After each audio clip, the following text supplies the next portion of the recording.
Olá, amigos aprendizes. Estamos aqui hoje para comentar o capítulo 23 do Evangelho segundo o Espiritismo, que tem o título Moral Estranha. Então, ao ler a Bíblia, ou mesmo ao ler o Evangelho segundo o Espiritismo, a gente se depara com algumas expressões que são um pouco estranhas, causam um pouco de estranheza para a gente, porque elas são incompatíveis com a doutrina que o Cristo vivenciou. Uma coisa importante é que se a gente é um aprendiz de boa vontade, quando a gente lê essas palavras, essas expressões diferentes, isso pode causar uma estranheza na gente. Só que a gente não vê maldade, a gente não vê com maus olhos, com segundas intenções, porque a gente sabe o que o Cristo vivenciou quando esteve aqui na Terra. Não é à toa que ele dividiu a época, nem antes de Cristo e depois de Cristo. Então, a vivência dele se sobrepõe ao que as palavras possivelmente trazem de informação. E, devido ao peso de algumas dessas expressões, Kardec, muito sabiamente, procurou informações sobre isso e agrupou nesse capítulo, justamente para desmistificar, né, como acho que um grande objetivo do Espiritismo, né, que é mastigar mais o Evangelho para tornar compreensível e para a gente conseguir vivenciar no nosso dia a dia. Então, ele fez isso. Basicamente, os tópicos são expressões, né, dos evangelhos. Quem não odeia seu pai e sua mãe não pode ser o meu seguidor. Indicações de Jesus para deixar pai, mães e filhos. Não vim trazer a paz, mas a divisão, e deixai aos mortos o cuidado de enterrar seus mortos. Esses são os tópicos que tem nesse capítulo, e a gente vai hoje entender o que é que está por trás dessas palavras, o que é que está por trás dessas expressões. Não é isso? Isso mesmo. Olá, aprendizes, é um prazer estar de novo com vocês. E vamos aí clarear um pouquinho, né, tudo isso, né? Porque quando a gente lê, realmente traz aí uma certa... Nossa, como Jesus pode ter dito isto, né? E aí, vamos lá. Bom, Kardec, nesse capítulo, ele faz algumas colocações a respeito de algumas palavras que contém.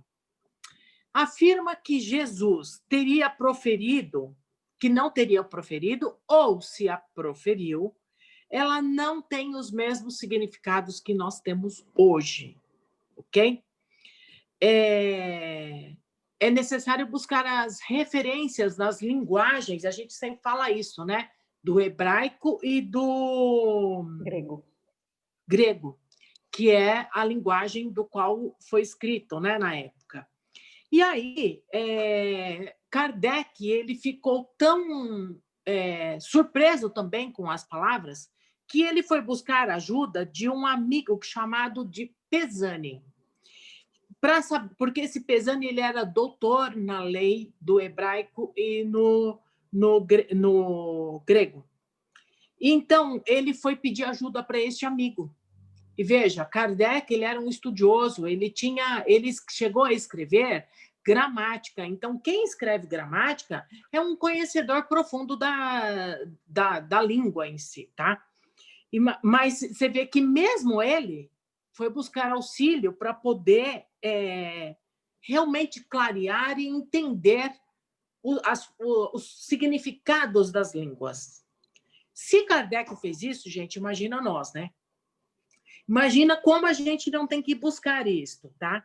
Bom, e aí, então, Pesani, Kardec colocou uma nota de Pesani no Evangelho. E aí ele diz que a palavra odiar, ela não tem o mesmo significado que a gente tem hoje.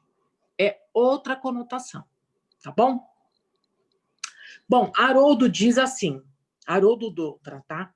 Diz assim, que se eu estou estudando Evangelho, ele fala assim que muitas pessoas perguntam, olha, eu estou estudando Evangelho, então eu tenho que fazer um curso de hebraico?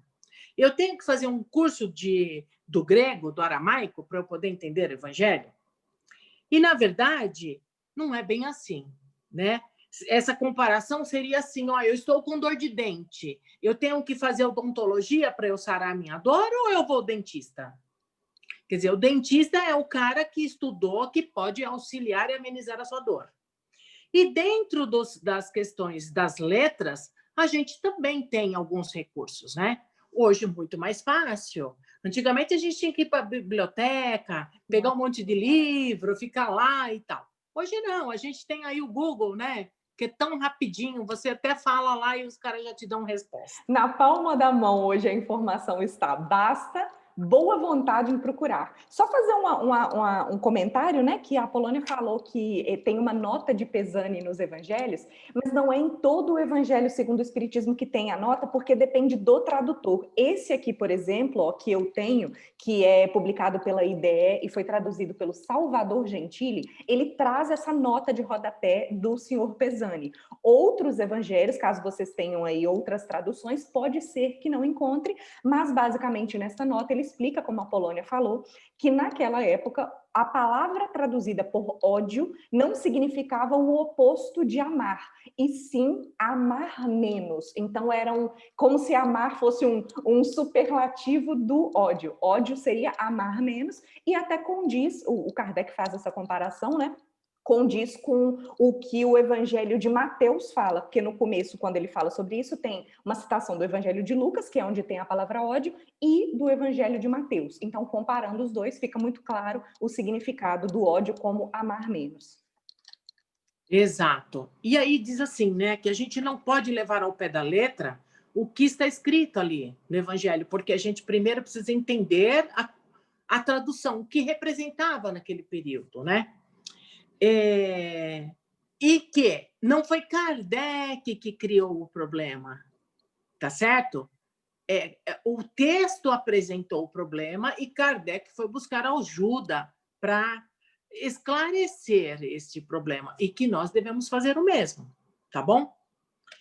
Aí vem assim, né, que Jesus fala: eu vim separar o filho do pai e da mãe, o marido da esposa, vim separar os irmãos, separar a nora da sogra. E aí foi perguntado para Emmanuel, através da psicografia de Chico, no livro O Consolador. E eles perguntam, como compreender essa questão? E aí ele diz assim, mesmo considerando a rigorosa expressão do hebraico, seria um absurdo a gente admitir que Jesus viria a trazer uma perturbação na sagrada instituto da família humana, na sua mais elevada e sublime sentimento de amor. Então, isso aqui está escrito lá e a gente não conseguiu chegar a tal pesquisa, precisa se pesquisar mais, para a gente entender, apesar que lá na frente a gente vai dar uma explicação a respeito. Mas que Jesus jamais iria levar essa mensagem que alguém teria que perturbar a família humana. Pelo contrário. E aí a importância de, primeiro, cuidado com levar ao pé da letra. Precisa colocar acima de tudo a essência da doutrina do Cristo e tudo que ele vivenciou, que foi amor e respeito acima de tudo, para que a gente não, por interpretação errada, por exemplo, a gente não tome uma decisão de sair de casa ou de desrespeitar os familiares. Ainda que a gente tenha uma situação em casa de desavença de ideias. Então, eu resolvi seguir o Cristo. Dando um exemplo mais próximo, né? Eu resolvi ser espírita e eu tenho uma família, de repente, muito rigorosa em outra religião, que não compreende, não aceita a minha escolha, vamos dizer assim, a minha forma de seguir o Cristo, né? Porque nesse contexto do exemplo, a família como um todo está seguindo o Cristo. Então, se eu tomo essa decisão de ser espírita, isso pode causar um transtorno, mas a gente vai explicar um pouquinho aí para frente que, acima de tudo, o respeito e o amor na família deve se manter. Porque é uma lei, inclusive, né? A lei da sociedade e a família como um sagrado, como é que fala? Um sagrado instituto mesmo, como o Emmanuel comenta, é o que o Espiritismo mais bate na tecla, né? Da importância da convivência em família. Exato. E aí diz assim, né? Que quando Jesus falava à multidão, então Jesus está lá explanando. E vai chegando gente, às vezes tinha muitas pessoas, né? Muitas pessoas.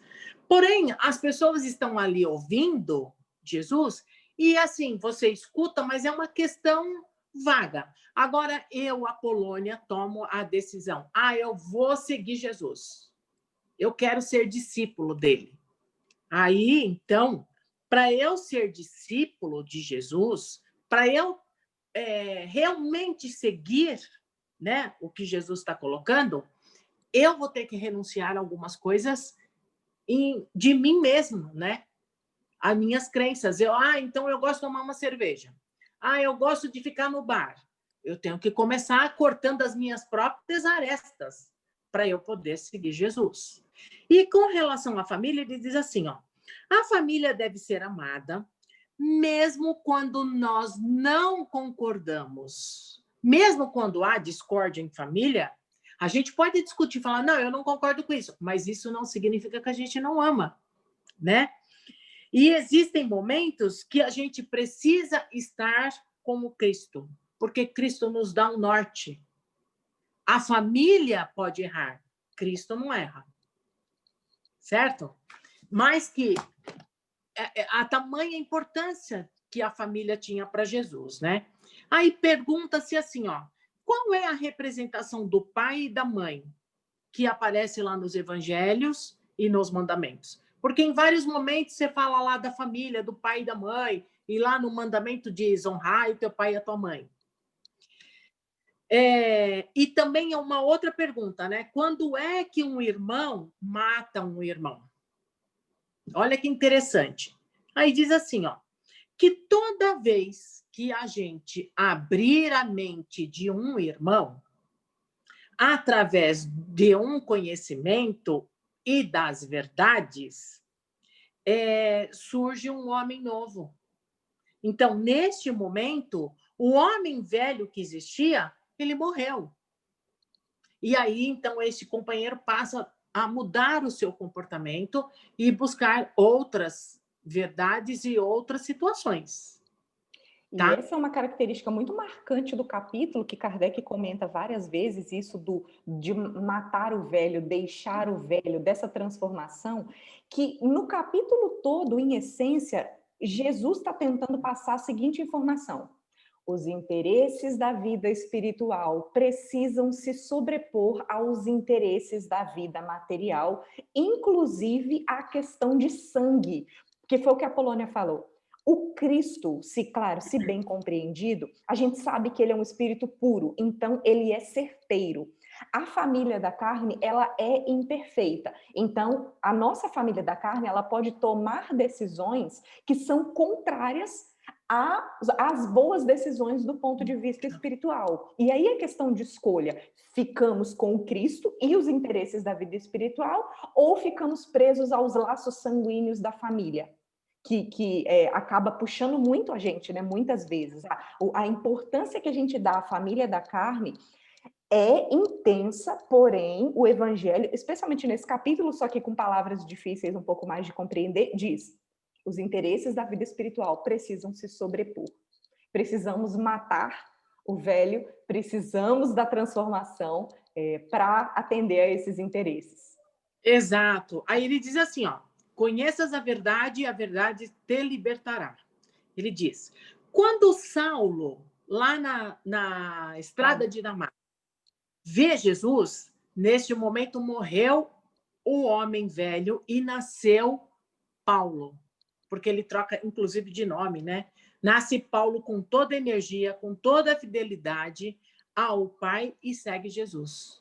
Então, nesse momento, Saulo, ele modificou, né?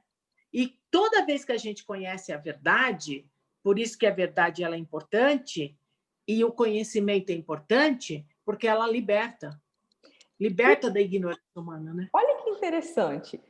Você falou da morte do Saulo para o nascimento do Paulo. E enquanto ele era Saulo, ele matava, literalmente, né, matava irmãos em nome da doutrina. Depois que ele se converte a Jesus, não houve mais morte física, mas quantos ele não matou matou não, né? Ele conduziu para a morte para que nascesse um homem novo, um homem convertido. Que interessante, né? Exato, interessante, exatamente.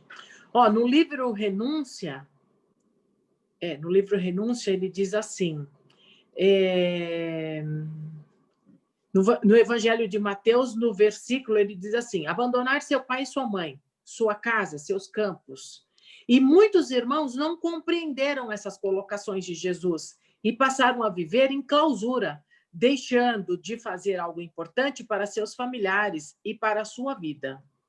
E não é isso que Jesus queria, né?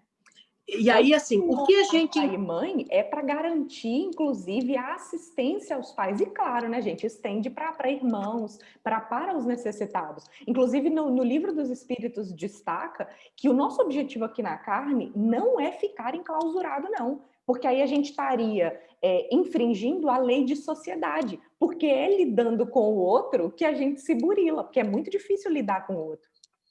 Exato, exatamente. Aí ele diz assim, ó, que a gente precisa entender o que é renunciar na visão de Jesus.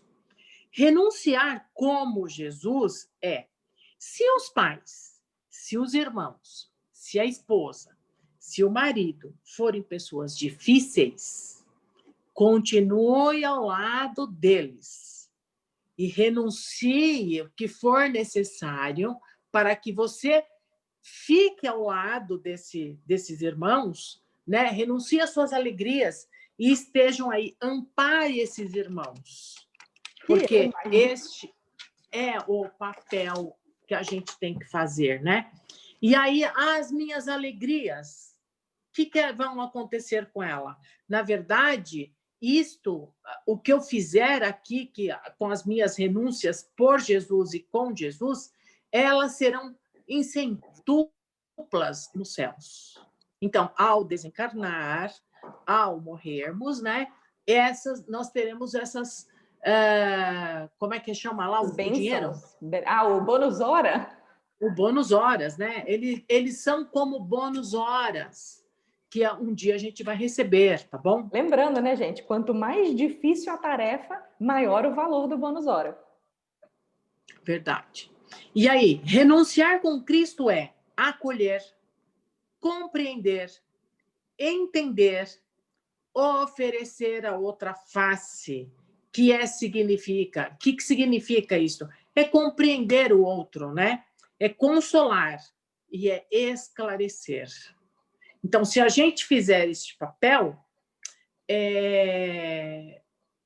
com certeza nós estamos renunciando com Jesus. Aí Haroldo diz assim, né, ó, que hoje nós temos tantas dificuldades com as relações, né? É muito difícil as relações hoje. E aí ele diz assim, o que eu quero de um marido? Eu quero um marido perfeito. O que eu quero de uma esposa? Eu quero uma esposa perfeita, né? Que ela saiba amar, que ela sabe se calar, que ela sabe cozinhar, que ela sabe lavar, que ela sabe... Enfim, que ela sabe fazer não tudo, reclamar. né? Não reclamar, que aceita tudo. E o que eu quero dos filhos? O que eu quero, né? Que os filhos, para eles me fazerem felizes? Eu quero filhos perfeitos. E, na verdade, a gente se esquece que o meu marido, ele é um espírito, a minha esposa é um espírito. Os meus filhos, eles não são meus. Eu só dou a oportunidade deles virem e reencarnar na vida. Se a gente tem somos perfeitos, imagina os nossos companheiros. Por que a gente vai cobrar algo? Exato. Ajuste de expectativas, não é isso? Exato, a gente tem muita expectativa em relação ao outro. E a gente esquece que o outro tem lá as dificuldades. E aí as minhas expectativas? Eu tenho expectativa com o outro? Né? Eu cedendo para o outro? Às vezes não. E aí ele diz assim, ó, que, na verdade, nós temos que compreender e transformar o outro. Amar é mais a essência do que a aparência. Então, eu tenho que amar a minha esposa, o meu marido, o meu filho, por aquilo que ele representa para mim, por eu ser a mãe, por eu ter a gratidão por ser a mãe deles, por ter vivido essa experiência. Mas não pelas dificuldades que eles têm. Eles têm também coisas boas. Quanto mais a gente se transforma e dá o exemplo, mais a gente pode criar a paz dentro de casa, porque a gente vai estar dando o exemplo para que o outro também opte por se transformar. Muito perdão, muita paciência, muito amor. Exato. E aí ele diz assim, Haroldo diz assim, que é por tudo isso que o evangelho é muito desafiador. porque o evangelho te leva à reflexão, te leva a pesquisar, te leva a tentar compreender e entender, e te leva a modificar o seu comportamento, as suas atitudes, para a gente vivenciar os ensinamentos de Jesus. E é isso, Lívia. Eu só queria complementar com um dos tópicos que tem aí, que faz uma relação com o nosso lar lá, que a gente também está estudando, né? Que é a parte que ele fala, deixai aos mortos o cuidado de enterrar seus mortos. Então tem alguém que quer seguir Jesus como discípulo, mas fala, eita, eu tenho que ir lá enterrar um familiar. E Jesus fala, deixai aos mortos o cuidado de enterrar seus mortos. É importante destacar que o que Jesus quis dizer com mortos seria encarnados, já que a verdadeira vida é a espiritual, mortos é para a vida espiritual. Então, de novo, né? Interesses da terra precisam ser menores do que os interesses da vida espiritual. E aí uma coisa interessante também, que eu li num dos capítulos que está chegando aí para o comentário do nosso lar, é que lá em cima o André Luiz está muito preocupado com ter notícias da carne, com ficar sabendo. E ele pergunta para o Lísias, mas não tem como a gente sondar para a gente ter notícias dos familiares? E o Lísias recorre de novo ao Evangelho, exatamente nessa passagem de Jesus. Deixai aos mortos o cuidado de enterrar seus mortos. Ou seja, precisamos desligar, precisamos seguir em frente e deixar as coisas da terra. A não ser, claro, que a gente tenha condições de ajudar, que não era o caso dele lá. Então ainda fica um aprendizado para a gente. Vivenciemos aqui, mas com a cabeça lá. E quando a gente estiver lá, desencarnado, nos desprendamos da carne. Os nossos familiares vão seguir bem, porque vai ter assistência espiritual e tem as próprias escolhas. A gente precisa confiar, a gente precisa ter fé que as coisas na carne vão continuar fluindo, e lá a gente precisa cuidar dos interesses da vida espiritual. E sempre estamos ligados pelos elos do pensamento e do sentimento. Verdade, é isso mesmo. É isso, gente. É isso, O recado aqui. Convidamos vocês a ler, né, o capítulo, sempre. que é sempre importante fazer novas pesquisas, encontrando coisas novas, porque cada vez que a gente lê é um novo aprendizado. Com certeza. É isso. Um abraço e até a próxima semana. Tchau, tchau. Tchau, tchau.